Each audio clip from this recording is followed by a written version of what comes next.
Planning a fishing trip shouldn't feel like a full-time job. With fishingbooker.com, you can find and book the perfect fishing trip within minutes. Fishingbooker.com connects you with trusted fishing captains around the world.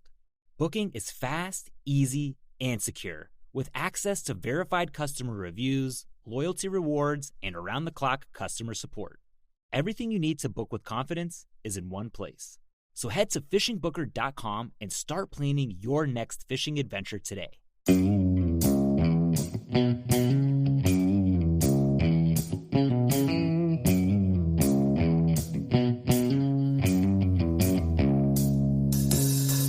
right, welcome back to the Survival and Basic Badass Podcast with Kevin and Chuck. Today, we're going to talk about the Great Reset. Kevin, what is the Great Reset? What are we even talking about? It sounds like something like from the 1920s or something. You know, one of the brilliant government ideas. What is this? The world's what's happening? All right, so this is from the World Economic Forum, the WEC. Okay. EF. Sorry, they sound important. Lots of governments. No. Yeah. Well, lots of important people involved in it. Government people. All right. According to them, there is an urgent need for global stakeholders to cooperate in simultaneously managing the direct consequences of the COVID-19 crisis. To improve the state of the World Economic Forum is starting the Great Reset. Oh. So that's their jam here. So they're going to improve the world, huh? Yeah, and you can go buy this book that tells you exactly what their plans are. And now that's you and me, you know, we do this podcast and we talk and we bullshit about a lot of stuff. And you know that I'm not a conspiracy guy. 90% of conspiracies I think are bullshit, you know? But this one really sounds creepy. This one really sounds fucked up. It sounds like something that actually is a conspiracy. Like the conspiracy theories are onto something with this one. This one is completely out of just completely out of their fucking minds, whoever's coming up with this shit. Yeah, I think I was reading an article at like townhall.com or something, and it was like the Great Reset, conspiracy, or is there really something fishy going on here? And I was like, yeah, you know, the more they got into it, they're like, yeah, you know, you just kind of like, you want to dismiss it, but then you're like, well, you know, that's kind of shady shit, you know? So that is how people take it. All right. So what's weird, these guys are out here, this World Economic Forum. Now, this is made up of like companies and businesses and influential people. That's what you were saying? Right. So there's a lot of people in there. The chairman is Klaus Schwab, right? He's you know, everybody knows his last name. He's from that Schwab family. Is he? Okay. Yeah. Yep. And then there's Christine Lagarde. She's the president of the European Central Bank. Mark Banoff. He's the CEO of Salesforce. And Anthony Fauci. There's quite a few people in here that names you'd recognize. Okay. And you actually can join. You can actually be a member, and it only costs $600,000 a year. Well, 600. I thought it was 60. Oh, I was all ready to sign up. Yeah, $628,000. Damn it. Oh, that's a little out of my budget. All right. Yeah, now you would actually think that this is a bunch of companies that they're looking to help the planet is what they say in their statement here. But when I look at the companies, I kind of question what's their real motive. Because now, mind you, I went through, they have a giant list of companies that are members of the World Economic Forum.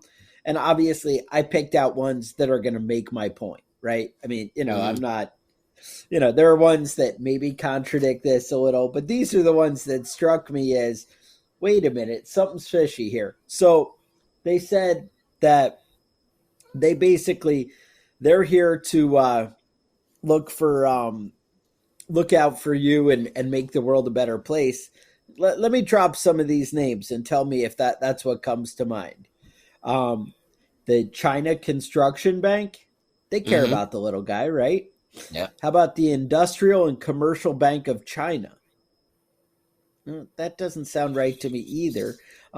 Wait. Here's a champion of the people. Goldman Sachs. Oh yeah, they're always looking out for the little Yeah, guy. they're looking out for the little guy. J.P. Morgan. Let me see. Coke and Pepsi. Who knew, right? Mm-hmm. Allied Bank. Wait, here's a good one that you guys are going to love. The Bill and Melinda Gates Foundation. Because Yes. nothing says caring like Bill Gates. You know they do. Bloomberg. Bloomberg's always looking out for the. I know they're looking out for gun owners. Mm-hmm. They're trying to help you. Equifax. That's a name people like to see. How about Pfizer and Moderna? Huh. Who would have Absolutely. thought those two companies, right? Mm-hmm. Google, they're a champion of the people. Mm-hmm. So that's it. I mean, I could go on. The names are forever. Apple, BAE Systems, who those of you former military, you know who they are. Johnson and Johnson, which I actually kind of always thought was a pretty good company. Here's one that I feel like doesn't have the interests of the people at heart, and that would be Heineken. Mm. I mean, really, would you put that product out if you cared about the little guy? That's what I think. Yeah, But Anheuser-Busch anyway. is on there too. All the shitty beer makers in the world have united. They united. All right, they're trying to. All right, so what's really going on now? They tried to come up with this plan, and it's kind of weird. So they want a. Let me find the best wording here. I got is stakeholder capitalism. All right. So what they mean by that is they want the creation of stakeholder capitalism, which will replace shareholder capitalism. The idea of the system, this is their words, is that companies will work for common good rather than the immediate profit and benefit. All right. So we want to reshape companies. Now, you're probably thinking to yourself, well, how the hell are we going to reshape companies? Well, guess what? I did the research and we're going to tell you. Although many Great Reset supporters have called for dramatic expansion of government welfare programs, including job guarantees, government-provided health care, the heart of the Great Reset is something called environmental social governance. All right, so ESG, this thing is going to come up over and over again. Now, the idea is they basically want companies to have an ESG score, and it'll basically evaluate your commitment to. The article I read said left-wing causes. I would say political causes. It's basically how green a company is, how much you support minorities, how involved you are with political issues that agree with them. Turns out they don't like gun companies for some reason. I don't understand. They have very low ESG scores. Okay. But they have a whole what it is they actually want to rate companies based on how much they support ideas that they agree with, and these end up being very socialist ideas, and because it's all about the common and how we can push to everybody. It takes away from the individual, but how much you support these common goals are how you're going to be evaluated by banks and are given preferable treatment. So it just ends up going down a very shady road. And where it really gets almost despicable in my mind is what they're looking for is they want to replace government control, because they're like, oh, governments shouldn't be deciding this stuff. The people invested, they keep saying the shareholders, the stakeholders should be, the ones looking for it. And us as a people, we're the stakeholders as a mass, right? Like, does this sound like socialism to anybody? Because it kind of feels like socialism to me. Stakeholders, the way they mean it, are everybody, and we all have something to lose when companies make bad choices. So we should make sure that everybody's green and everybody's looking out for minorities and everybody's and all this. I mean, on the surface, you're like, oh, well, I don't hate minorities, Chuck. Why are you such a negative person? I understand. I get where you're coming from. You need to go back a few episodes and listen to my rants on socialism. And I'm sure I'll get to another one at some point in this episode. But the idea is they want the companies to be in control. But go on. And basically the idea is that you will own nothing and you will be happy about it. And I keep hearing people actually say that out loud. Like, that should be the part that you don't say out loud. They made a commercial. Yeah, that's what the idea is. I have it. You don't own anything, and you're going to be happy to not own anything. Right. Because they're going to take care of you. You need somebody to, I always think that the government doesn't act like enough of a mommy for me to tell me what I need to do and not do to take care of myself. But, really, I think that, it's one of those things where you can just shove that right up your fucking ass. Go mind your own fucking business. They're trying to mind my business. Mind your own business. And I watched their videos. I watched, all these people talking garbage, straight garbage. Like, mind your own business and get some fucking cameras that work and get some fucking microphones that work. I can't even tell what half of these motherfuckers are saying because it's all fucking garbled and nonsense garbage. Like, they can't even get their own shit together. And they're trying to mind my shit? Don't mind my shit. Jesus. Yeah. So the idea is that they're going to abolish private property. Yeah. You won't own nothing and like it. Yes. No, the idea is that they're trying to abolish private property so that they can protect the environment by depopulation, and they can take care of us by telling us what we should be doing to take care of us. Now, one of the most evil things in the world is the Chinese social credit score that they have. Decides whether or not you can travel based on how good you are and how well behaved you are and how much the party likes you. Right. That's now, a raise major your hand if you were it. terrified when you heard that, right? You were terrified. You were like, oh, that's fucked up. And we see these videos of like the street camera and it had the facial recognition. And then people have their credit score kind of, their social credit score. Like, oh, this guy's a team player and he supports the party and whatever. Yep. They have that. They have a social credit score in their plans.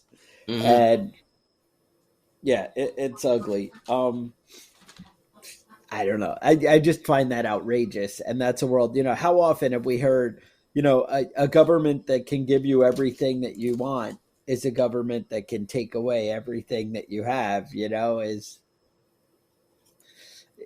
not the way you want to live your life. So Klaus Schwab is really pushing this initiative. There's a book out called The Great Reset. Now there's a part 2 here called The Great Narrative.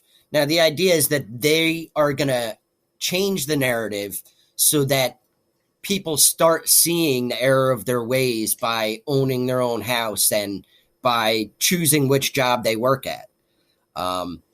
So hopefully they can sort this all out for us. Like I said, they weren't able to sort out their own audio video system, but they're going to sort out our lives. So we can look forward to that. That's a good thing.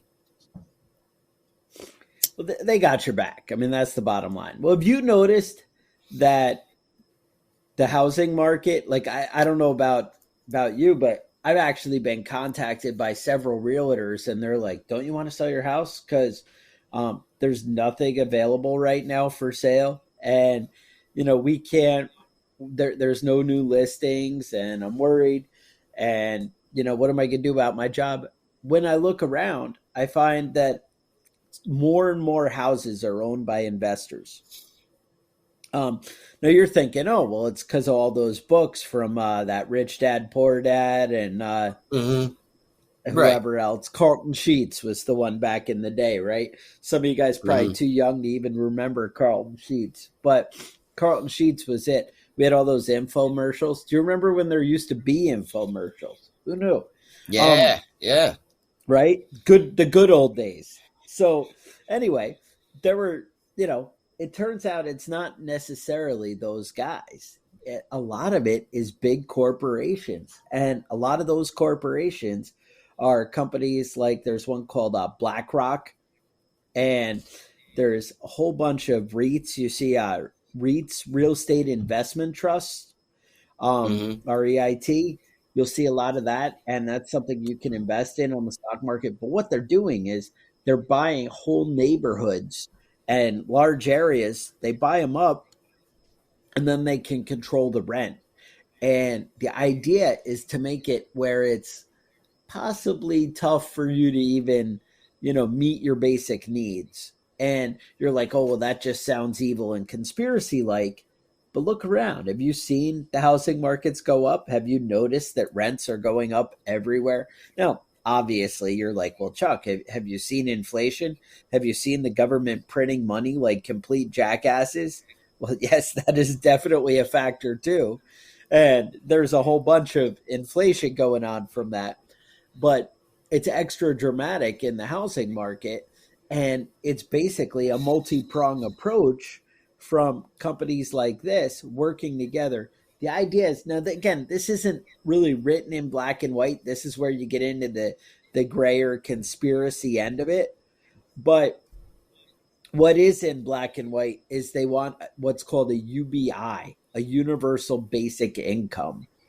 And the way they plan to implement that is by people being so in debt that they're just like begging for the government that's where this whole great reset thing comes.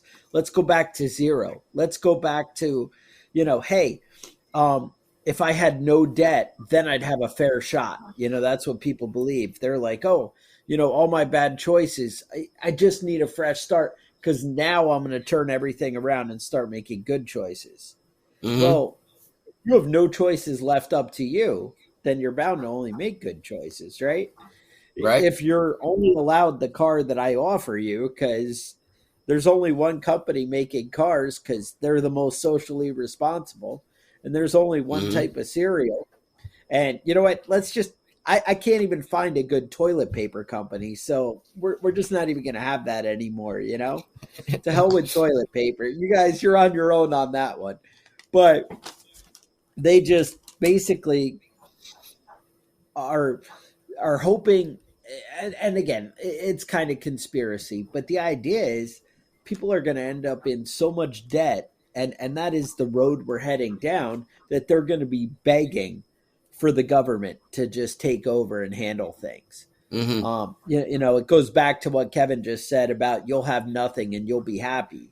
Because you'll be happy because you'll be like, well, I'm debt free, but there's nothing to aspire to. It doesn't give you any, purpose in life.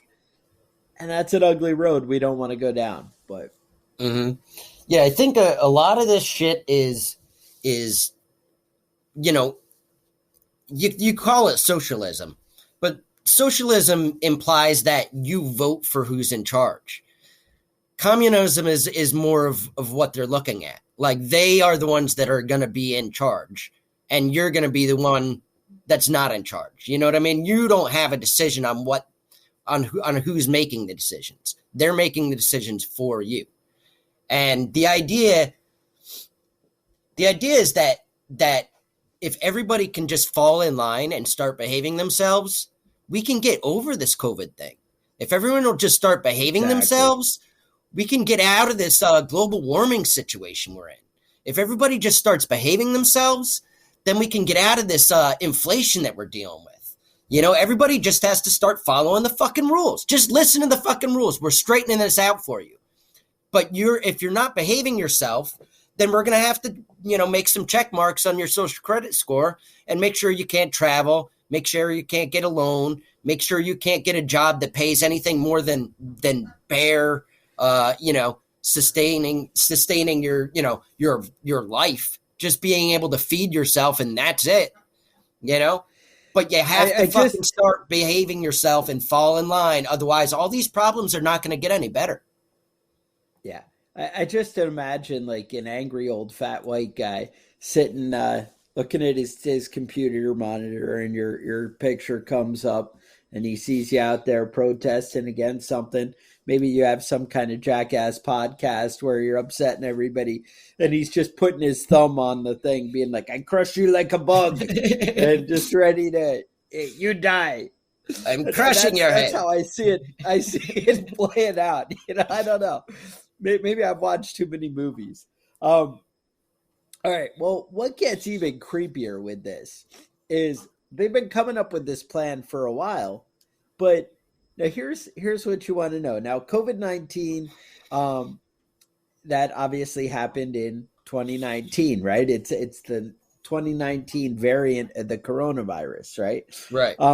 So in 2018, now this is kind of weird. 2018, the World Economic Forum, these very guys we're talking about, collaborated with Johns Hopkins Center for Health and Security to conduct something called Clade X. Now, Clade X was an imaginary virus that was supposed to be a variant of influenza, okay? Mm-hmm.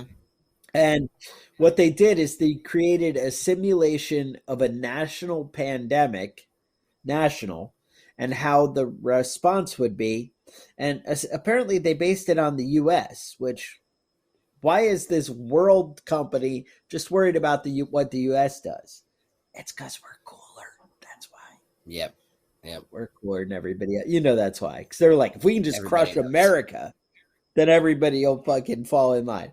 Now, sure, our current president, and maybe our last president, and maybe the president before, and maybe the president before that were jackasses.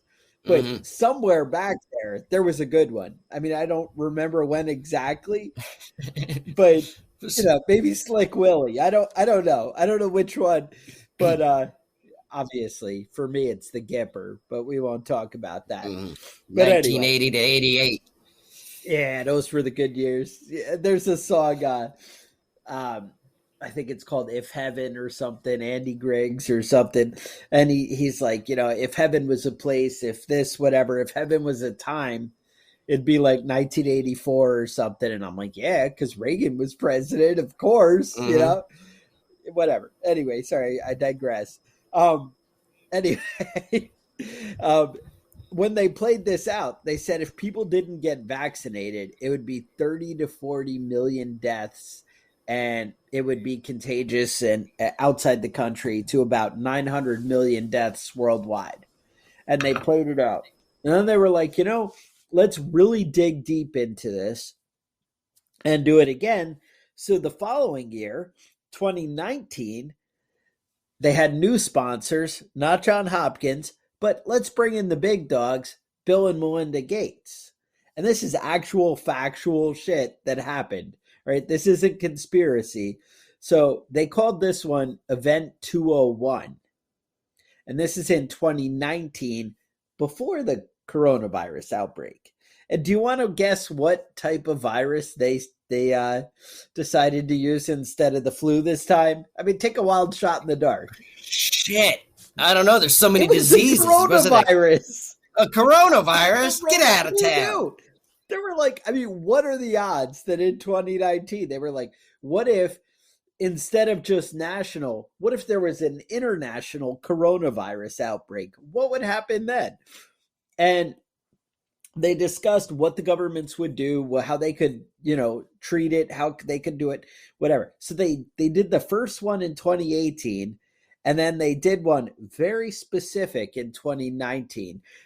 If you search Event 201, and I've also heard it called Event 201 Lockstep, which is kind of a weird name to give something unless you were planning on using it to get the people to conform. But, hey, to each their own, right? So they discussed, you're going to like this, the censorship they might need to employ in order to combat misinformation. Now, I have to point out, remember, Apple is on this company, Mm-hmm. Google, and Google, who owns YouTube. Um, I didn't see Facebook, so I was a little surprised that I don't see their name in the roles. Um, but I digress here. So they discussed flooding the media with authoritative sources and Ooh, good. censoring out. So I'm like, huh. And I just feel like this very same thing played out. And to say that it's a conspiracy when it's all factual and it all happened, I find it a little odd, you know?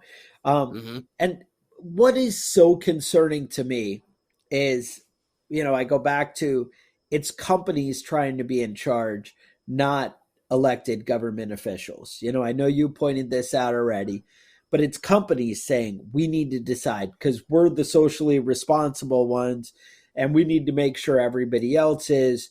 And basically, our agenda and our opinions are the only ones that should be heard. I feel Mm-hmm. like groups of people have actually tried to implement this type of thing in the past. Um, and now they're trying to do it through world government and they're trying to be not elected. It all sounds very familiar. Something that we've seen before. Now, obviously, this coronavirus thing is hopefully going to die down someday. It seems like it's taking a turn that way where, it's less, the government is kind of done with it, or maybe the people are done with it.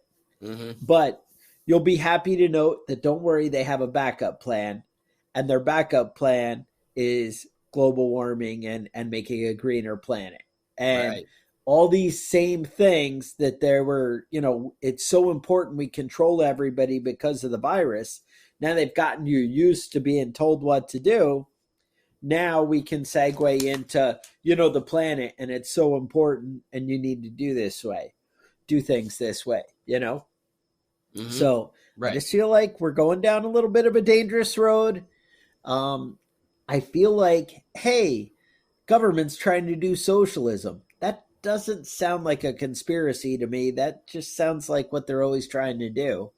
Now, obviously, Mm-hmm. like I just said, it's not really government, it's greedy, rich white guys. Right. Who But, I who feel like that's the same contribute thing. campaign finances to the people that Influence are government. elected, even though we don't vote for them for some reason. Now, do you imagine if you're the president and you're like, you know what? I'm not going to do what Google says. Google makes recommendations to me, and I'm like, yeah, fuck you, Google. I don't care about you. What would Mm-hmm. happen? Oh, Yeah. wait, is that what Trump did? Did Yeah. that? Yeah. Uh, No. You just don't get elected. You don't.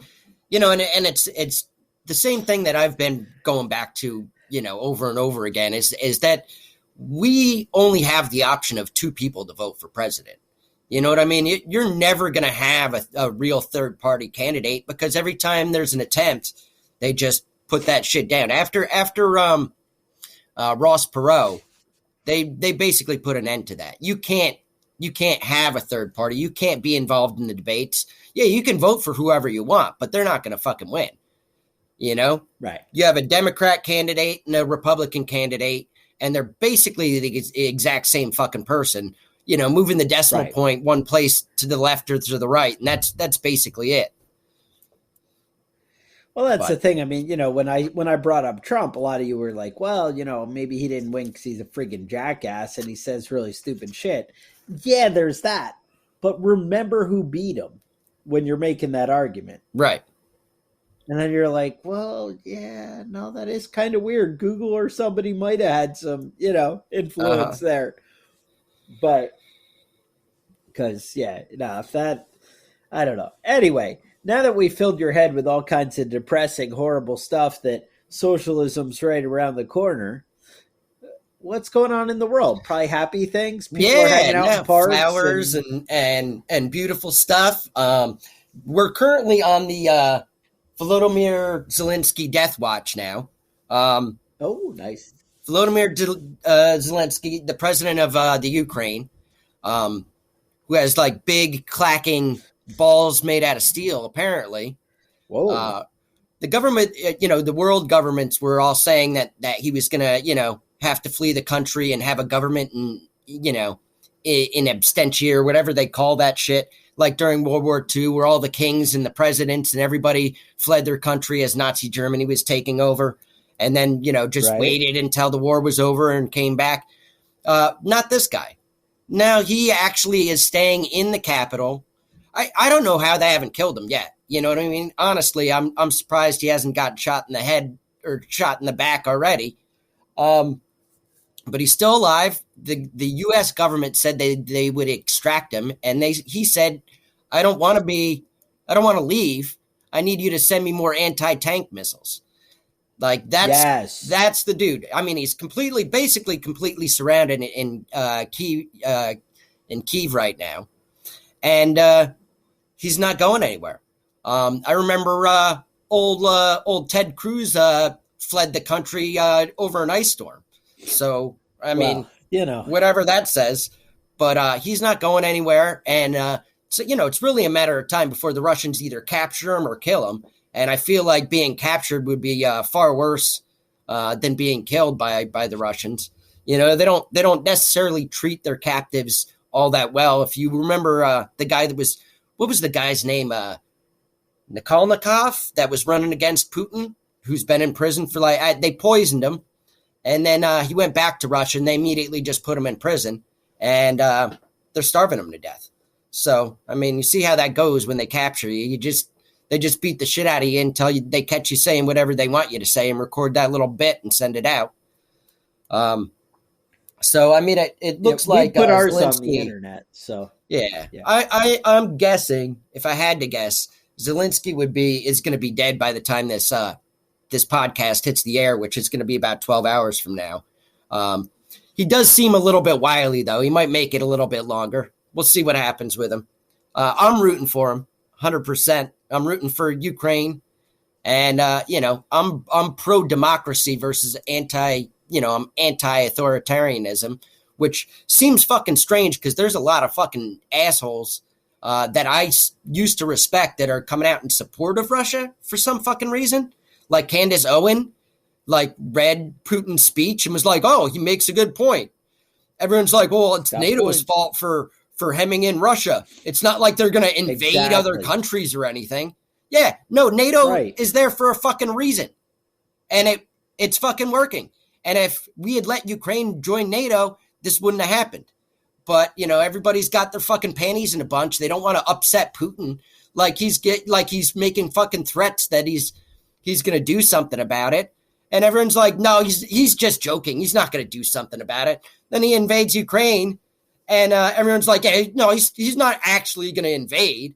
And then he's taking over the fucking capital, and everyone's like, well, he's just going to give it right back. He's not serious. He's not. It's not like he's going to decapitate the government and install his own puppet regime. Come on, you see what's fucking happening, and everyone's acting like we were scared of upsetting Russia. What are they going to do that they're not already doing? Why fucking pussy step around this shit? But whatever. Who hasn't said that? Whatever. Putin is just sticking up for Russians, and he's anti-Nazi. He's trying to take out the anti-Nazi government of Ukraine that is run by a Jew. You know what I mean? Well, the fuck out of here with your bullshit. Anybody's ever done that before. Where they try and paint the government as, not looking out for the people, and they're there to help. Mm-hmm. Yeah. I've never heard of that happening. So I seem to remember some kind of campaign they used to do called Never Again. Yes, I remember something about that. It's vague. It's fuzzy. I'm getting older. Way back in there. Probably just remember wrong. Mm-hmm. Yeah, that whole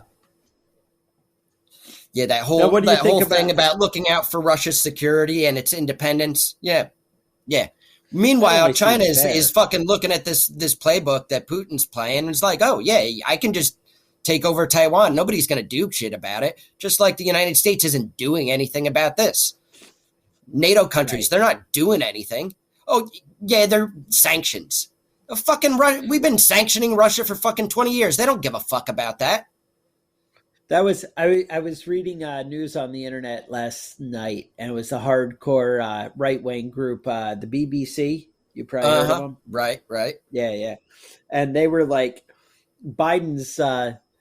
They pretty much were dogging Biden hard. They were like, "This guy's a coward if I ever saw it." And I was like, "Damn." I was like, you don't see that every day. No. Where they'll actually stand up to the American president. And they were like, well, yeah, he's moving troops, but he's moving troops because he's required to help out NATO. And he's going to help out NATO. He's going to do nothing for the Ukraine. Right. It's just we're moving troops to make sure, well, all right, he's going to take the Ukraine, but we can't let him take more than that. We're going to make sure the other countries on the outside are okay. Mm-hmm. And they just dogged them left and right. I'm like, holy shit. Because, I thought that if we elected Biden president, that the whole world would love us, right? That's what they first said about Obama. Yeah. And then they said when Biden, if we're not respected in the world. We're a joke. Mm-hmm. And luckily, if we elect the right Democrat, then we'll be respected. Yeah. Okay. Well, like I said, it fucking goes both ways too. Because I got plenty to say about fucking Trump. He's talking about how this would never happen if he was president. Motherfucker, does anybody remember his first impeachment? It was over denying defense money to the Ukraine. That's the whole fucking thing. You were the fucking asshole that started the whole goddamn thing. When you bring up things that are uncomfortable, it's not nice. Yeah, people don't like talking about that. Be nice. Sorry. Be nice. Sorry. Right. I feel like I should be on the same page. I feel like I should be an equal opportunity person when it comes to shitting on people. And I'm just trying to be fair and balanced, I guess what it all comes back to for me is maybe you should do the right thing for yourself and just do what you think is right and say fuck everybody else. I would say don't give them a fucking inch. Don't give them a fucking inch. You do what's right for you. Mm-hmm. And if you wanted a badass t-shirt that said something like that, you can head over to preppingbadass.com. Maybe you want to, you're enjoying this so much, you want to ensure it stays on the air. You can support us at patreon.com/preppingbadass. Maybe you have show topics, ideas, concerns. This actually was a request right here from several listeners to talk about the Great Reset. There's a lot of good things coming up. We're looking forward to, giving you guys that extra good, whatever it is we do. The pizzazz that Kevin has. Kevin is full of pizzazz. You guys probably don't even remember that word. That's a good adjective for me. All right. Pizzazz. I like it. So preppingbadass@gmail.com. Otherwise, stay safe and we'll talk to you guys next week. The Survival and Basic Badass podcast is a proud member of the Self-Defense Radio Network.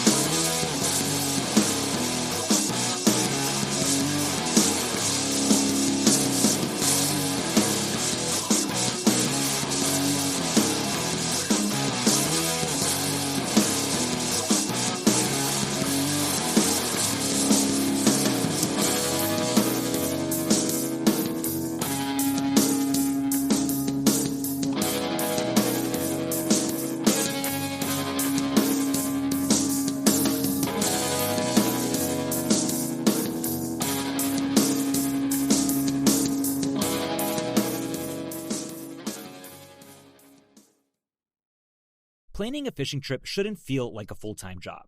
With FishingBooker.com, you can find and book the perfect fishing trip within minutes. FishingBooker.com connects you with trusted fishing captains around the world. Booking is fast, easy, and secure, with access to verified customer reviews, loyalty rewards, and around-the-clock customer support.